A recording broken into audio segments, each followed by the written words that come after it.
Witajcie w pierwszej części mojej islandzkiej przygody. To będzie prawdziwe wyzwanie, ponieważ planuję nocować tylko pod namiotem, bez względu na warunki pogodowe, a jak wiadomo, Islandia potrafi być niezwykle kapryśna, o czym już niebawem będę miał okazję się przekonać. Dobijamy do brzegu osłoniętego częściowo mgłą. Jestem pełen ciekawości i ekscytacji, co mnie tam czeka, czego doświadczę. To dla mnie nowe wyzwanie i nieznany teren, na który jeszcze nigdy nie dotarłem.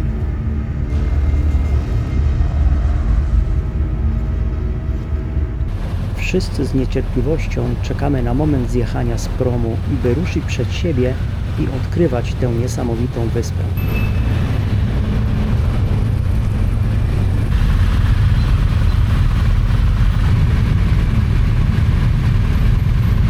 No tak, wszyscy pojechali, ale ja zostałem, bo mnie po prostu nie wpuścili.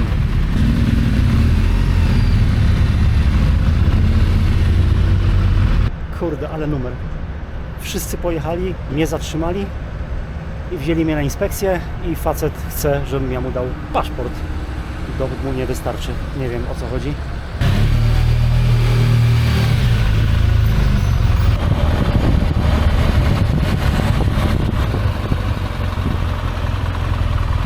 Słuchajcie, ale numer. Ściągnęli mnie do osobnej hali na trzepanie. Zobaczyli, że jestem w klubie motocyklowym. Już idę! I stwierdzili, że jestem z gangu motocyklowego.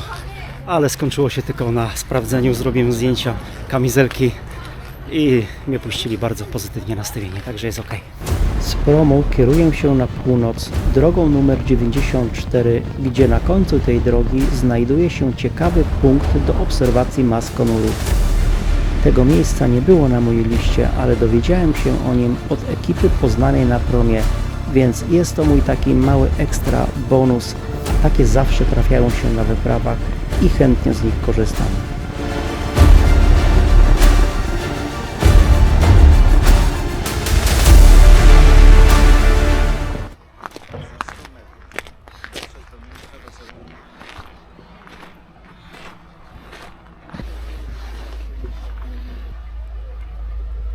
Ciekawie jest. Pięknie poleciał.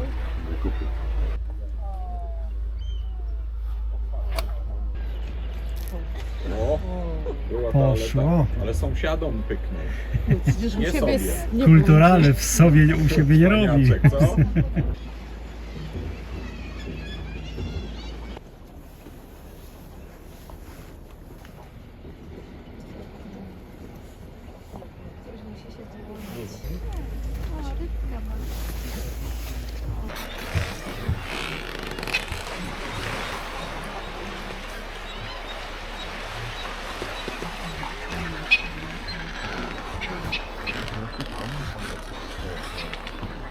Patrzcie, jaki oni mają tutaj fajny raj zrobiony.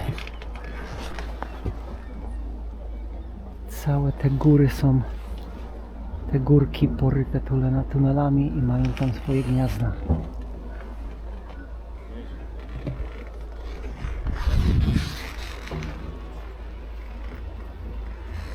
A tutaj zrobili taką budkę z otwieranymi oknami. Jakby padało, to można w deszczu siedzieć, lufę aparatu wystawić i pstrykać fotki. Popatrzcie, jak pięknie. No to zaczynamy przygodę na Islandii. Pierwszy dzień na tapetę, na pierwszy strzał poszły Maskonury i pogoda rewelacja. Teraz chyba jest z 14 stopni. Mam nadzieję, że tak pozostanie. Jadę do kolejnego punktu.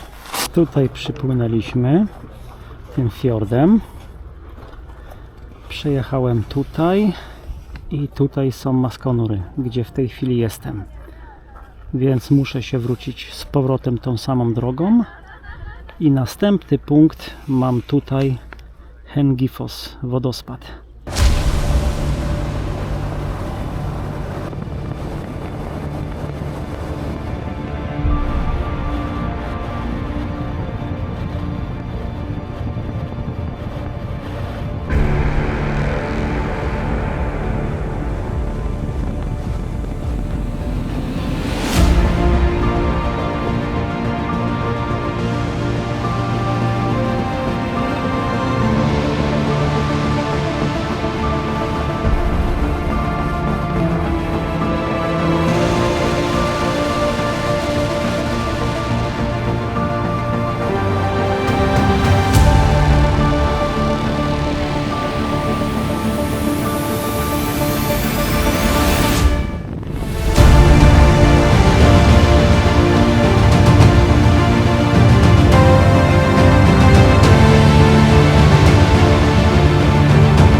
No to dotarłem na drugi punkt, ale pierwszy dzień na Islandii i 18 stopni słońca. Mega niespodzianka. Piękne widoczki. I jeszcze taka pogoda, no po prostu bajka. Wyspy Owcze zaskoczyły mnie pozytywnie pogodą. I pierwszy dzień Islandia, 18 stopni i słoneczko. Hengifoss to dosłownie wiszący wodospad i chociaż nie jest największym na Islandii, to przez wielu uważany jest za najpiękniejszy. Poza imponującą wysokością 128 metrów, charakterystyczną cechą jest jego tło. To tak zwany przekładaniec czerwonych i czarnych warstw skalnych, które robią wrażenie nawet na doświadczonych podróżnikach. Takie warstwy powstają podczas erupcji wulkanicznych, w których wulkan wyrzuca zarówno lawę, jak i popioły. Lawa i popioły mają często różny skład i kolor, przy czym lawa przykrywa teren pierwsza, a popioły opadają na nią później i w ten sposób tworzą się wyraźne, odrębne warstwy skalne. To właśnie w taki sposób natura stworzyła tak niesamowite tło dla Hengifossa. Ale popatrzcie, jak tutaj fajnie widać te warstwy skały. Jak dobrze pamiętam, to oznacza jakiś tam okres, nie wiem czy 1 000 000 lat, czy nie, może bredzę, bo jestem zmęczony, ale na pewno taką informację umieszczę Wam, żebyście mieli jakieś odniesienie do tego, ile to się formowało. No dobra, drugi punkt zaliczony, jeden z ładniejszych wodospadów. Udało się nawet drona puścić, chociaż trochę silny wiatr był, ale udało się szczęśliwie wylądować, ująć parę fajnych jest i nawet mi się udało podlecieć pod sam wodospad i pod jednym kątem nagrać fajną tęczę i zrobić parę zdjęć. Także na filmiku powinno wyglądać to bardzo fajnie. Ok, no to teraz idę wyciągnąć z kufra te zapasy żywności, którą prosiaka kupiłem na Wyspach Owczych. Coś muszę przekąsić, bo od rana jak zjechałem z promu, wypiłem tylko jedną kawę. Jakieś ciastko przegryzłem tam, gdzie te maskonury były. No ale trzeba coś wreszcie treściwego zjeść. Już w tej chwili jest chyba 15:30 albo bliżej 16 godziny. Więc jadę na północ, bo tam przez kolejne parę dni ma być pogoda, a od południa ma wyjść załamanie pogody, mają być deszcze, więc jadę na północ do kolejnego punktu i szukam jakiegoś kempingu na nocleg, żeby się nie rozbijać, chciałem powiedzieć po ciemku, jak tu jest tak samo cały czas widno. Ale dzisiejszą noc prawie nie spałem, miałem kajutę taką, wiecie co, na drugim poziomie, prawie na samym dole, z kilkoma ludkami innymi. Dwóch co najmniej, jak wychwyciłem, chrapało. Bujało strasznie dzisiaj w nocy w stronę Wysp Owczych. Delikatnie tylko bujało, a byłem 5 poziomów wyżej. A teraz byłem prawie na samym dole i czułem, jak w tym śpiworze przesuwam się po tej śliskiej kanapie. Więc mało co spałem. A druga ciekawa, fajna rzecz. Na Wyspach Owczych przeskoczył już mi czas o godzinę do tyłu. miałem ten właściwy czas. I jak wsiadłem na prom, poszedłem spać i tak patrzę na zegarek, kurczę, 22:30, niemożliwe, ja dopiero byłem na dole, jeszcze nie było 21, a w tym momencie zegarek mi znowu się sam w telefonie przestawił na czas polski i nastawiłem budzik sobie na 6 rano, bo o 8 mieliśmy dobijać do portu. No i wstałem przed 6 rano, tyle, że to była przed 5. Wszystko pozamykane, kawy żadnej nie można było się napić i siedziałem na fotelach, drzemałem jeszcze ponad godzinkę, dobrą ponad godzinkę. No i dopiero później poszedłem coś wypić ciepłego, jakieś płatki owsiane sobie tam zapodałem tylko w tej kawiarence. No i to jest wszystko, jak na cały dzień. Ja rozumiem, człowiek naładowany, pierwszy dzień Islandii, są emocje, nie musi jeść. No ale wypadałoby chociaż jeden posiłek taki treściwy zjeść w ciągu dnia. Ok, jadę dalej. Jak zobaczę coś ciekawego po drodze, to na pewno będziecie to widzieli na filmie. Ale jeszcze parę fajnych ujęć Wam pokażę w drodze powrotnej. Tutaj jest taki fajny mostek. Na pewno sobie jeszcze na niego wejdę, a może zejdę drugą stroną. Chociaż z tej strony, z lewej strony, jak się podchodzi do tego wodospadu, to są ładniejsze widoki, bo widać całą tą rzekę. Wygląda to bardziej efektownie, bo rzeka jest przy prawej krawędzi tego kanionu. No ale zobaczę. Ostatni rzut okiem, ale na pocieszenie to jest jeden z pierwszych, które mam na liście, więc będzie jeszcze parę. No ale jakbyście tutaj byli, to tak, na dole parking płatny, trzeba podejść do automatu, wbić sobie swój numer rejestracyjny, z tym, że jest do iluś cyfr. Ja nie mogłem pełnego wbić, nie pozwolił system na to, ale zatwierdziłem, zapłaciłem za motocykl, zapłaciłem 400 koron. Jak przeliczę, to wrzucę Wam informację na dole, bo korona islandzka tam kosztuje, ja przeliczam sobie na euro, mi tak wygodniej, ale kosztuje coś tam 0,007 centów, więc wydawałoby się, że nie jest dużo, ale za wszystko się płaci prawie w tysiącach, bo w tej restauracji Maskonurów, tam gdzie piłem kawę, jadłem ciasto, zapłaciłem za kawałek ciasta i kawę 2320 koron i to wychodzi o 16 euro. No ale to takie bardzo turystyczne miejsce, 16 euro, no ja wiem, że to nie jest mało, ale jak wszyscy mówili 2-3-krotnie jest drożej, no to spodziewałem się, że może być to jeszcze droższe, ale no zobaczymy. Będę później na zakupach, zrobię Wam takie zestawienie żywności, takiej, co się najczęściej kupuje, jakiś chleb, takie produkty nabiałowe, jajka i tego typu duperele. Zobaczcie, jaki kolor ma ta rzeka. Jak rzeka Nil, taka zabrudzona. Ciekawe, czy to jest spowodowane zabrudzeniem, to wątpię, ale podejrzewam, że jakieś tam schodzi ta woda z tych lodowców, po drodze zabiera wszystko po kolei, no i stąd może być kolor później tej rzeki taki. A tutaj taki ładny mostek, który można przejść z lewej ścieżki na prawą, posmakować jeszcze takiego widoczku.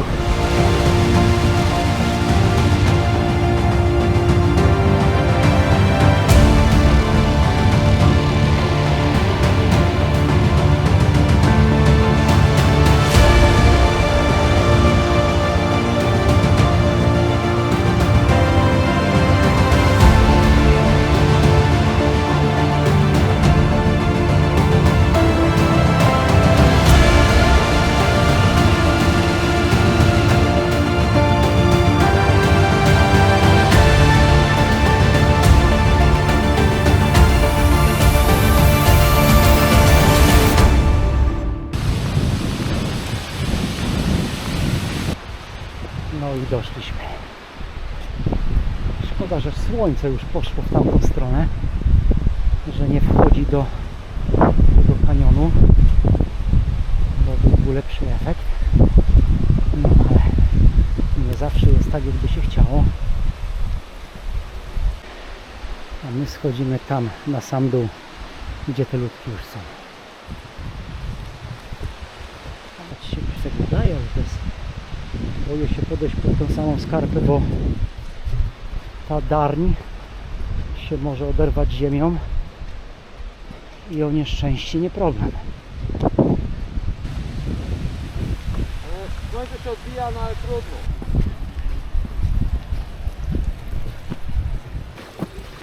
No jakby tutaj w zenicie było słońce, to ta woda jest taka turkusowo-zielonkawa.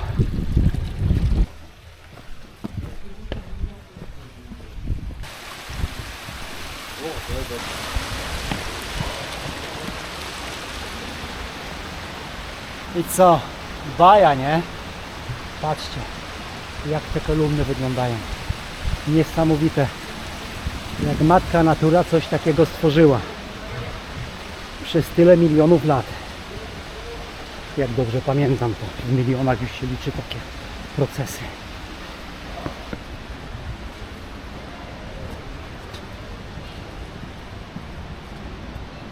Bo to widać na zdjęciu, no po prostu chyba jaką masz dupę wytartą. No dobra, dobra. Wiesz, że to będzie na filmie. Bo to nagrywamy tylko.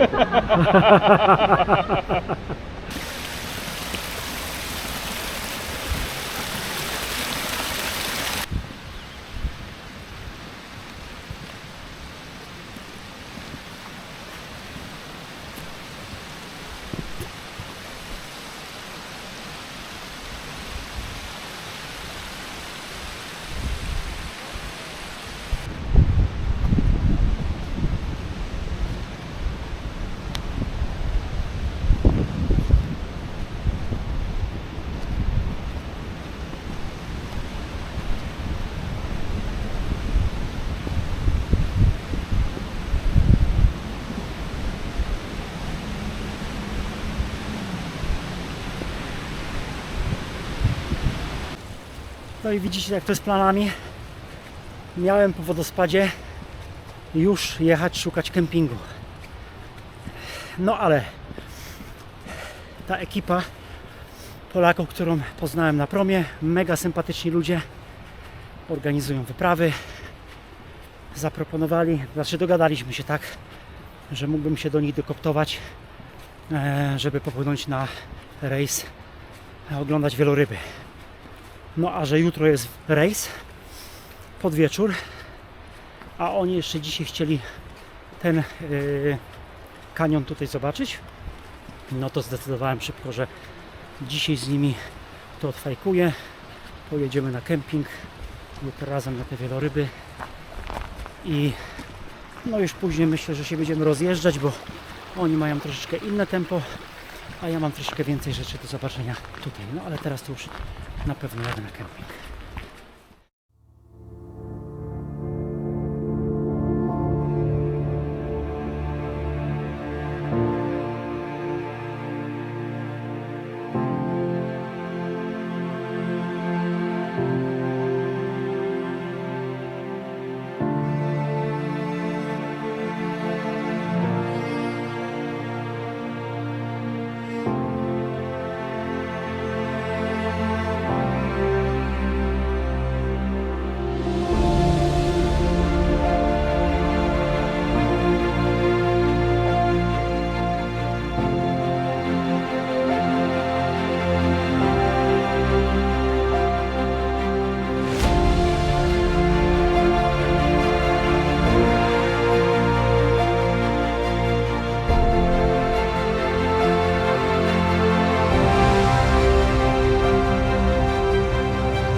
domki.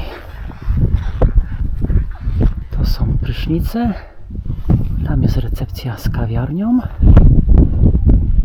Tam też jakieś domki są do wynajęcia. A tutaj jest taki fajny taras do jedzenia. Ten budyneczek mały to jest kuchnia nasza.